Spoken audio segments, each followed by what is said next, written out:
Nathan stood up then, finally shaking off his paralysis, and followed him into the hallway. But the corridor was empty. No footsteps. No open doors. No sign of the boy. It was as if he had vanished. Confused and now fully alert, Nathan checked with the nurses at the station. No one had seen a boy matching that description. No one had buzzed in or out of the wing. It didn't make sense. He returned to Eli's room with a strange heaviness in his chest. Not fear, not worry, but something harder to name.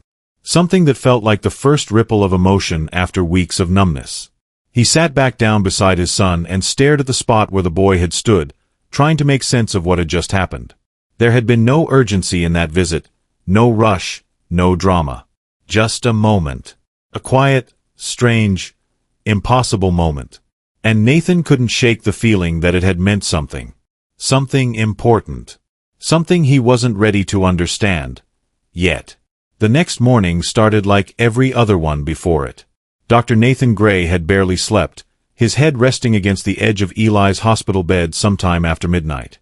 The room was dimly lit, quiet except for the low hum of machines and the rhythmic beeping that had become background noise in his life. When the morning shift nurse gently knocked and entered to check vitals, Nathan stirred but didn't open his eyes right away. He was used to this routine. Nothing ever changed. Eli would still be unconscious, and the numbers would still be discouraging. But then, something broke the rhythm. There was a soft sound, a shifting of the sheets, a faint cough, and then a voice. Not the nurse's.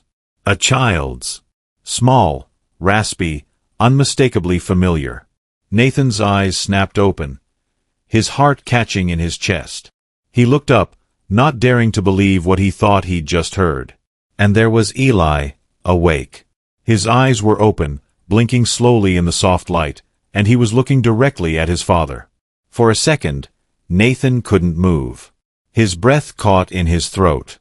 His mind raced to find the logic, the explanation, the science. But nothing made sense. He had left Eli in a semi-conscious state, barely responsive for days. The last scans had shown little hope of improvement. And yet, here he was, awake, alert, and murmuring that he was hungry. The nurse, just as stunned, quickly moved to check his vitals, paging the attending physician on duty. Nathan leaned in, gently cupping his son's face, trying to understand what was happening. Eli smiled weakly. His voice was hoarse, but he was present. Alive. Something inside Nathan cracked wide open. The numbness he had wrapped around himself for so long shattered, replaced by an overwhelming wave of emotion. Relief, disbelief, joy, and confusion all rolled into one. Over the next few hours, doctors came and went, running tests, scanning, monitoring, and whispering theories in the hallway. They all tried to find an explanation for the sudden improvement. But nothing added up. The data didn't match the outcome. No treatment had changed. No new medication had been introduced. Everything had been the same, until it wasn't. As Eli sat up in bed, sipping water and answering questions in a tired but steady voice, Nathan couldn't stop thinking about the boy from the night before. Isaiah. The calm way he had walked in, the way he had touched Eli's forehead, the way he had disappeared without a trace. The logical part of Nathan's brain told him it was a coincidence, a strange but unrelated event. But another part, one he hadn't listened to in a long time, whispered something else. That maybe, just maybe, what happened that night had changed something. The medical team eventually labeled Eli's recovery as a spontaneous remission, a rare and unexplained event that sometimes happened in young leukemia patients. They printed charts and listed precedents, trying to make the mystery feel less like a miracle. But Nathan didn't care what they called it. He had his son back. That was enough. In the days that followed, Eli's strength slowly returned. He began to eat more, smile more, even sit up to play quietly with his stuffed animals. Nurses came by more often, not for treatment, but just to see him, to see the little boy who had turned a ward full of grief into a place that felt a little lighter. Other parents started asking about him. They had heard bits and pieces, rumors about a boy who had been on the brink, now laughing again. Some called it luck. Others, a miracle. Nathan stayed close, hardly leaving Eli's side. He watched every movement, every breath, as if still afraid it might slip away. But the color in Eli's cheeks stayed. His laughter came back. And every so often, when Nathan would drift off beside him, he'd dream of Isaiah, standing quietly in the doorway, a soft smile on his face, and that same peaceful presence filling the room. No matter what the doctors said, no matter how hard he tried to rationalize it, Nathan knew in his heart that something extraordinary had happened. And deep down, he also knew this wasn't the end of the story. It was just the beginning of something much bigger, something he was only starting to understand. The morning after Eli woke up, Dr. Nathan Gray tried to shift his mind back to normal. Or at least, something that felt like it. The kind of normal where he could make sense of things, build a narrative around what had happened, and file it away in a place where it wouldn't keep him up at night. But there was one problem. He couldn't stop thinking about the boy. The memory of Isaiah's visit played on repeat in Nathan's head. The calm way he entered the room. The strange peace he carried. The whisper over Eli's forehead. And then, gone. Just like that. It was all so surreal that Nathan started to wonder if he had imagined it. Maybe it had been a dream, a hallucination brought on by stress and exhaustion. But it hadn't felt like a dream. It had felt real. Vivid. Grounded. Like Isaiah had been as real as anything else in that hospital. So Nathan started asking around. Casually at first. A quiet conversation with the night nurse. A passing question to a security guard. No one seemed to know anything. No one had seen a boy that matched the description. No one remembered letting anyone through the doors that night. The wing Eli was in was a restricted area. Only staff and approved visitors were allowed inside, and all entries were logged. Nathan checked the visitor log himself. Nothing. No entry under the name Isaiah. No unexplained names. No discrepancies in the timestamps. The hallway cameras had apparently glitched for a 10-minute window during the time of the visit. Just static. A system error. No footage. No proof. It didn't make sense, and that unsettled him more than he expected. Nathan was used to logic, to evidence, to control. But this time, there was nothing to hold on to. So he expanded his search. He reached out to the pediatric floor staff. He described the boy to anyone who would listen. 9 or 10 years old, dark-skinned, short curly hair, quiet presence, gentle demeanor. A few people paused. A few nurses furrowed their brows, like the description was tugging at something buried in their memory. Then one of the older nurses, Marla, blinked and said she remembered a boy like that, maybe a year ago. She wasn't completely sure of the name, but she remembered a little boy who had been in a coma for months after a car accident. She remembered how people said he wasn't going to make it. And then, one day, he just woke up. No medical explanation. No change in treatment. Just woke up. Walked out of the ICU like he was never sick. Some of the nurses called it divine intervention. Others called it luck. But no one forgot him. Nathan dug into old patient files and finally found it. The name matched. Isaiah Brooks. Admitted 11 months ago. Severe brain trauma. A long, uncertain recovery. Then, against all odds, a sudden and complete reversal. His discharge summary read like fiction. No complications. No follow-up treatment needed. No lingering symptoms. Just healed. Like he had passed through something dark and come out the other side untouched. He tried calling the number listed in the records, but it was disconnected. The address on file led to an old apartment building that had since been boarded up. No forwarding information. No other known relatives. It was like Isaiah had vanished from the system. Like he had appeared for a moment in time, done what he needed to do, and then disappeared. Nathan sat at his desk that evening, holding the printed file in his hand, staring at the grainy discharge photo of Isaiah smiling at the camera. There it was again, that same calm look in his eyes. The same steady presence he had felt in Eli's hospital room. There was no mistaking it. This was the boy. He should have felt closure. He had a name, a story, a photo. But somehow, the answers only raised more questions. How did Isaiah find his way back into the hospital? Why did he come to Eli's room? How did he know what to do? Was it just a coincidence, a strange fluke of timing and emotion? Or was there something else, something deeper? Nathan didn't have the answers. And for once in his life, he didn't try to chase them. All he knew was this: Eli had come back to him. A boy had walked into the room, and after that moment, everything changed. Maybe that was enough. Maybe some things were meant to stay a mystery. Not because they couldn't be solved, but because they were never meant to be. After days of piecing together Isaiah's story, Dr. Nathan Gray found himself sitting in the staff break room, sipping a cup of coffee that had long since gone cold. The hospital was buzzing as usual. Monitors beeping, shoes squeaking against the tile floors, pages crackling through the intercom, but his mind was somewhere else entirely. The more he learned, the less sense it all made. And yet, somehow, everything felt connected. He had Isaiah's file. He had the strange story of a miraculous recovery from nearly a year ago.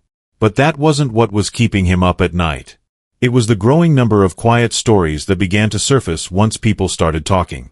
It began with a conversation he had with one of the pediatric nurses named Layla. When he brought up Isaiah's name, she paused, then nodded slowly. She remembered him. Not just from his time as a patient, but from other, more recent moments. Moments she couldn't fully explain. She told Nathan that, in the months after Isaiah's discharge, there were nights when she would pass by certain rooms on the oncology floor and think she saw a small boy sitting beside a patient. Always quiet. Always still. Sometimes holding a hand. Sometimes just watching. By the time she'd step inside to check, he'd be gone. She never said anything before because, honestly, she thought it might have been her imagination. Then another nurse chimed in with a similar story. Then another. And another.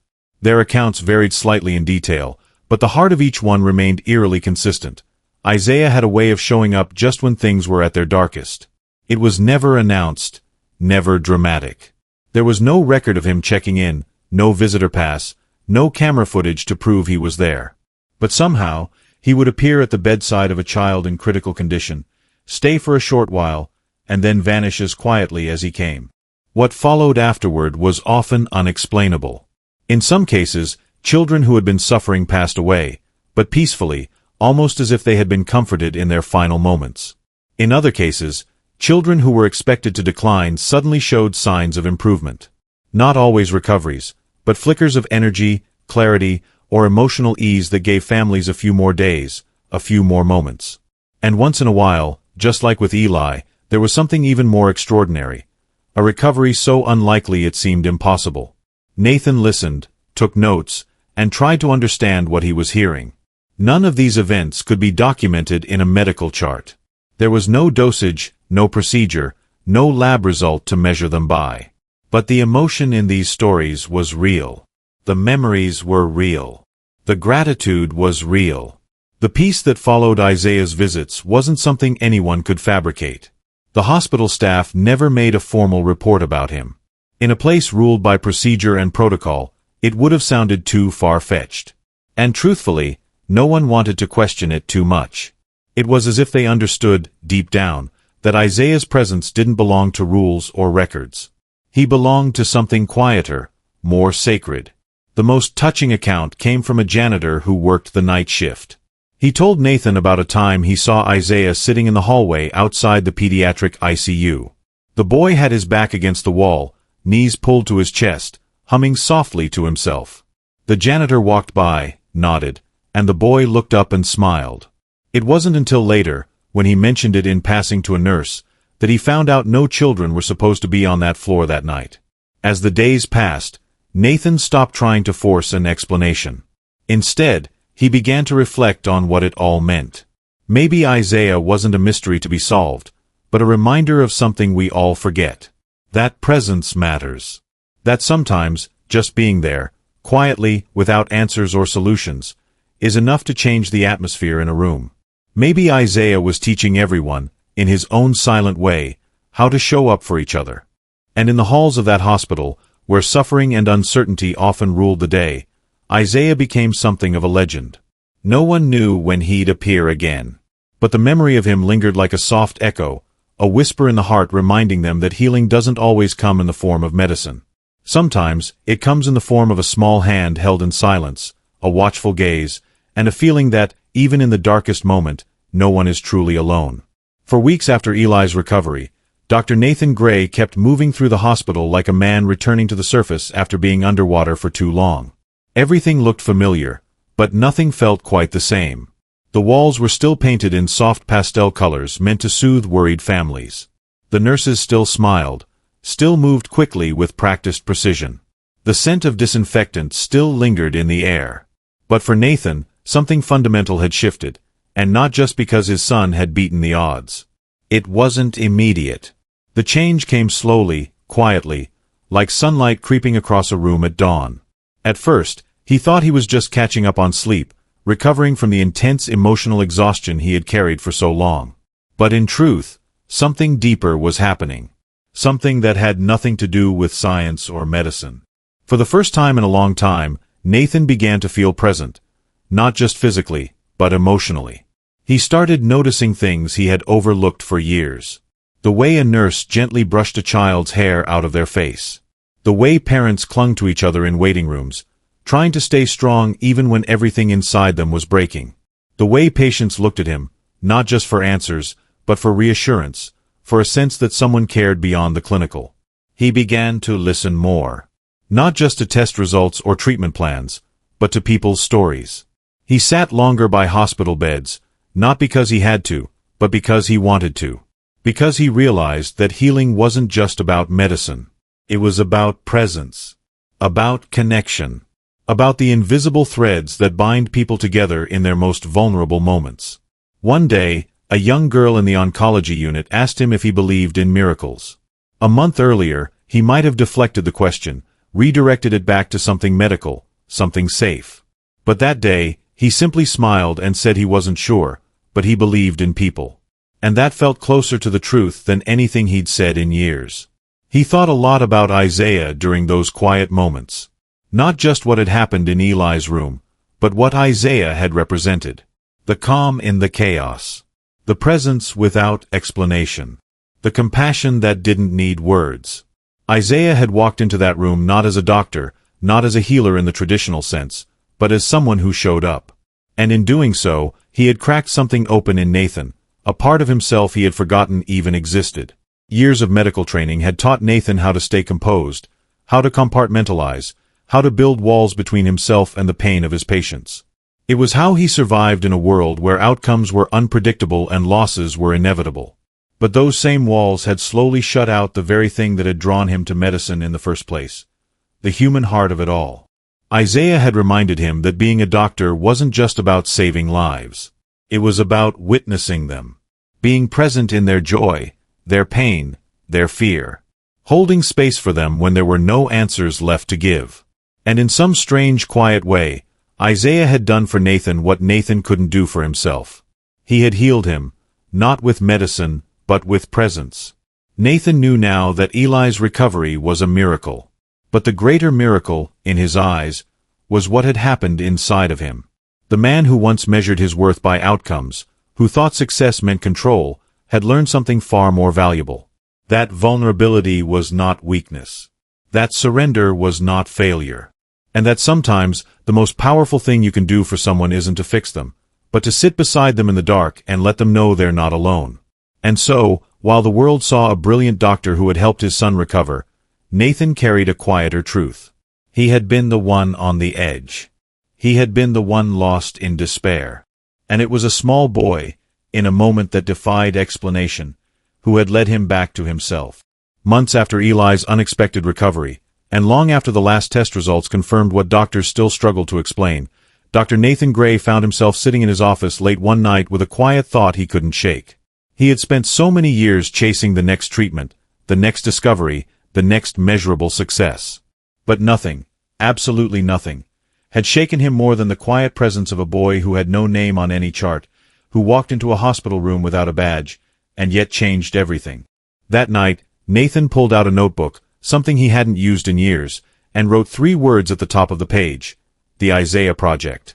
He didn't know exactly what it would become. At first, it was just an idea, a simple one. What if hospitals could offer more than medical care? What if there were people, trained not in medicine but in compassion, who could sit quietly beside those in pain? What if children and their families didn't have to face fear and uncertainty alone, not just clinically, but emotionally? Isaiah had reminded him of something essential. Healing doesn't always begin with medicine. Sometimes, it begins with someone showing up, fully present, fully human. So Nathan decided to build something around that truth. The Isaiah Project started with a few volunteers, people from all walks of life who were willing to be trained in emotional support, active listening, and the delicate art of being present without trying to fix. Teachers, retired nurses, students, even former patients signed up. They weren't there to provide answers. They were there to hold hands, to read books, to sit in silence, to laugh when it was needed, and to cry when it wasn't avoidable. Nathan worked with hospital administrators to build guidelines. The volunteers had to complete background checks, attend workshops, and learn how to navigate the unique energy of pediatric care. But beyond all the paperwork and training, what mattered most was something you couldn't teach: the ability to care without condition.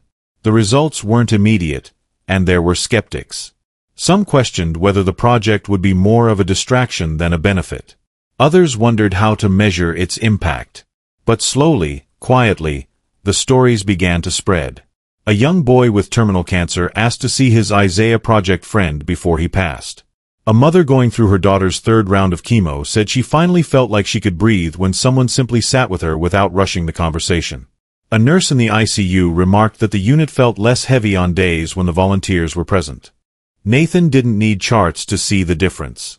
He saw it in the way families softened their shoulders when someone walked in and simply said, "I'm here." He saw it in the way children lit up when a familiar face returned with nothing but time and attention. And he saw it in himself, too, in the way he now practiced medicine with more gentleness, more humility, and more heart. What began as a local effort soon drew attention from other hospitals. Pediatric wings in neighboring cities started asking about the program, wanting to know how they could replicate it. Nathan shared everything freely. The name, the materials, the mission. Because this wasn't about ownership, it was about spreading what Isaiah had started. Eventually, the Isaiah Project became a non-profit organization with chapters in multiple hospitals. Each one operated a little differently depending on the needs of the community, but the spirit remained the same: to create space for human connection inside the sterile walls of medicine. And every time Nathan visited one of the new locations, he'd walk the halls quietly, watching the volunteers do what they did best. They weren't flashy. They weren't trying to be heroes. They were just present, just like Isaiah had been. Years later, when asked what had inspired the project, Nathan never gave a long explanation.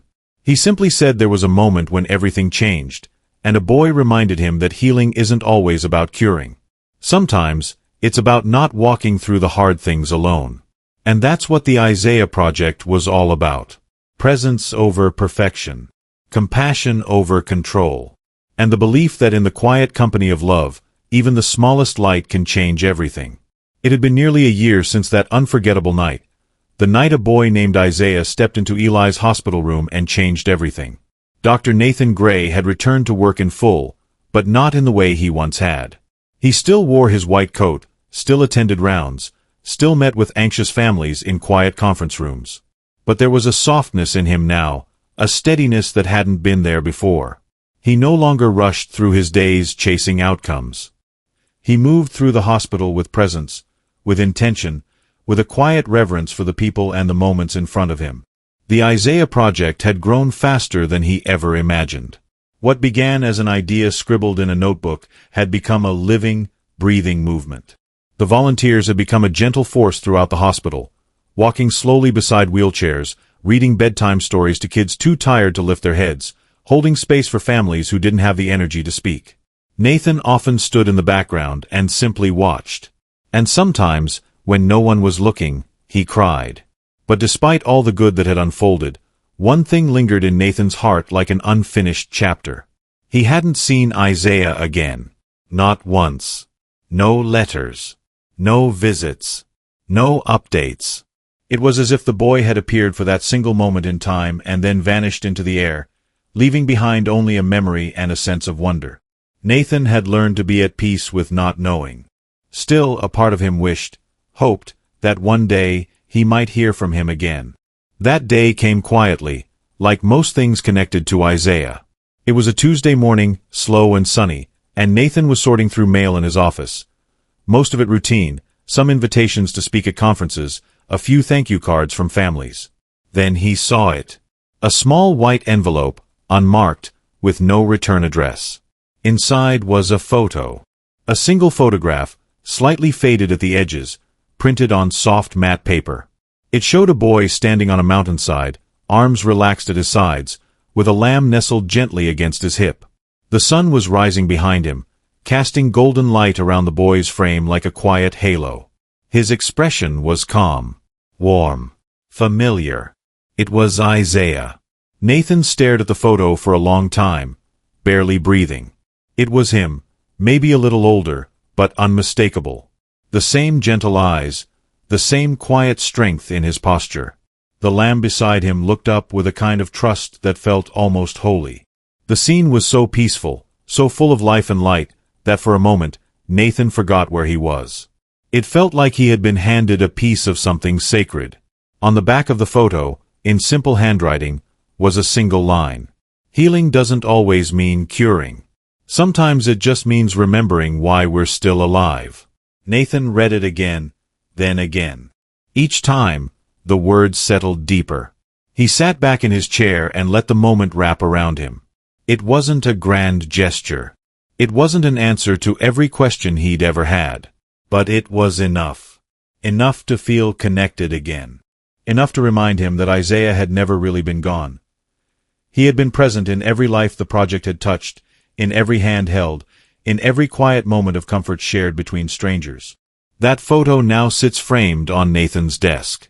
Patients and visitors often ask about it, and he always smiles before answering. Sometimes he tells the whole story. Sometimes he just says, "That's the boy who reminded me how to be a doctor, how to be a father, how to be human." And sometimes he says nothing at all. He just looks at the picture, feels the warmth in his chest, and gets back to work, knowing that whatever comes next, he will face it not as the man who once tried to outrun grief, but as someone who now walks slowly, heart open, ready to meet whatever moment arrives. Because in the end, it wasn't just Eli who had been healed. It wasn't just the patients or the families. It was Nathan. And all it took was one boy, one visit, and one message to bring him back to life. In life, we often look for healing in the form of solutions. Medicine, success, answers that make sense. But sometimes, the healing we truly need isn't about fixing what's broken. It's about finding connection, presence, and meaning in the middle of uncertainty.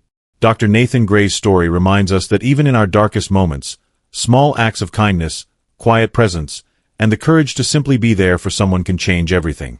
Whether it's sitting with a loved one, listening without needing to give advice, or offering a gentle smile when words fall short, these are the gestures that build bridges between pain and peace. For older audiences who have weathered decades of life's highs and lows, this message holds deep truth. Healing isn't always about doing more, it's about being more human. You don't need all the answers to make a difference in someone's life. Sometimes, your presence alone is the miracle. If this story touched your heart or reminded you of someone special in your life, let us know in the comments. What would you like to see next? More stories of quiet strength, healing, or everyday miracles? Your voice matters. Don't forget to like this video and subscribe to our channel, so you won't miss the stories that speak to the soul and inspire real change. A dying child, a hopeless father, and a mysterious boy with no name who walked into the hospital room, then disappeared. What happened next left doctors speechless and changed lives forever. If you've ever doubted that miracles still exist, you need to watch this until the end. Hit like, subscribe, and stay with us. This story might just heal something in you too. Dr. Nathan Gray was known throughout the city as one of the best pediatric oncologists in the country.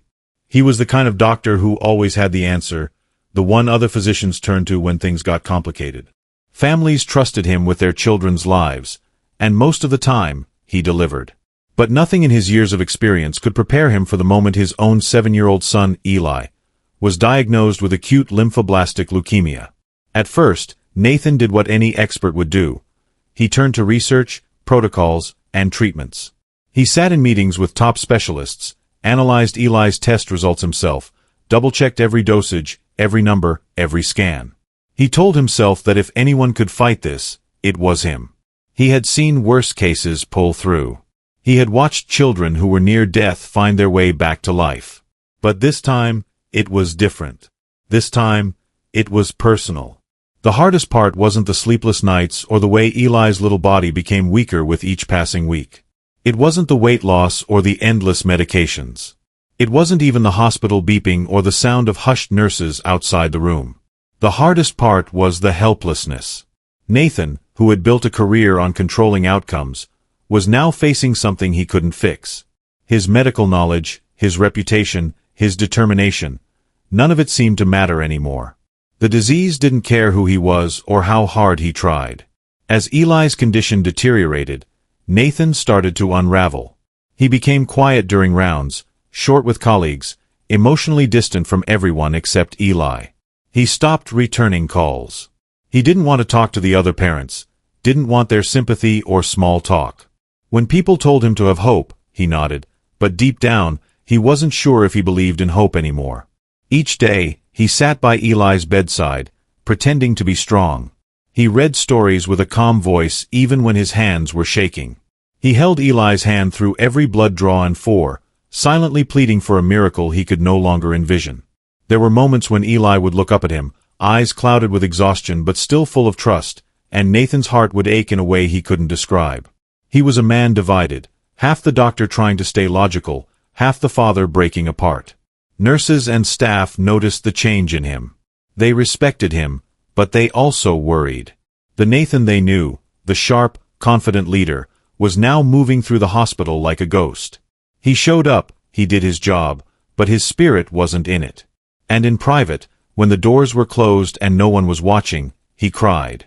Quietly, secretly, like someone ashamed of their own grief.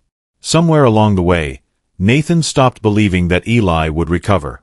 He still showed up every day, still asked about test results, still kept a journal of Eli's vitals, but he had stopped hoping. It was a kind of silent surrender. He wasn't angry, just numb. All the years of helping other families, all the children he had saved, suddenly felt like a distant memory. Now he was just a dad watching his son slip away, and it didn't matter how many degrees or accolades he had. In that small, sterile hospital room, Nathan Gray was no longer the doctor everyone admired. He was just a father, desperate and afraid, waiting for something, anything, to change. It was a quiet Thursday night when something unusual happened, something that would stay with Dr. Nathan Gray for the rest of his life. The hospital had settled into its usual nighttime rhythm, the hum of machines, the occasional footsteps of nurses checking vitals, and the soft murmurs of families keeping vigil. Nathan was in Eli's room, sitting in a stiff chair beside his son's hospital bed, lost in his own world. Eli's chest rose and fell slowly, his small frame curled under a thin blanket. It had been another long day of waiting, another round of disappointing results. Nathan was exhausted in a way that went beyond physical fatigue. His mind had no room for anything but quiet resignation. That's when the door creaked open. At first, Nathan didn't pay much attention. The nurses came and went frequently, and he barely looked up. But when he did glance over, he froze. It wasn't a nurse. It wasn't a doctor. Standing just inside the doorway was a boy, around 9 or 10 years old, with dark skin, short curly hair, and large, calm eyes. He wasn't wearing a hospital gown, but he didn't look out of place either. There was something about his presence that felt almost familiar, like he belonged there, even though Nathan was sure he had never seen him before. The boy stepped into the room with quiet confidence, as if he had every right to be there. Nathan blinked, confused and a little concerned. He looked toward the hallway, expecting to see a parent or staff member following behind, but no one came. The boy moved closer to Eli's bed, glancing at the monitors, the 4 lines, the pale little face resting against the pillow. He wasn't alarmed. If anything, he looked peaceful, like he had seen all of this before.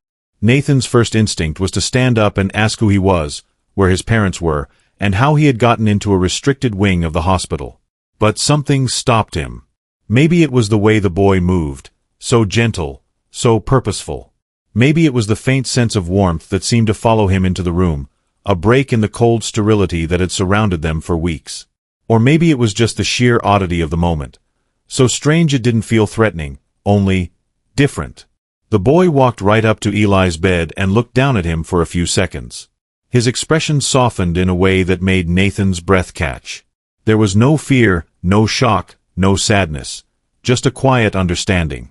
Like he saw Eli, not as a patient or a sick child, but as a whole person. Then he did something even more surprising. He gently placed a hand on Eli's forehead. It was a small gesture, nothing dramatic. But for some reason, it felt important. Sacred, even. Nathan sat frozen, torn between intervening and letting the moment unfold. He didn't know why, but he didn't move. He just watched. The boy leaned in and whispered something to Eli, too soft to hear, and then straightened up. He turned to look at Nathan, and their eyes met.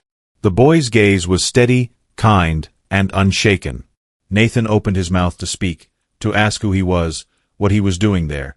But before he could say a word, the boy turned and walked out of the room.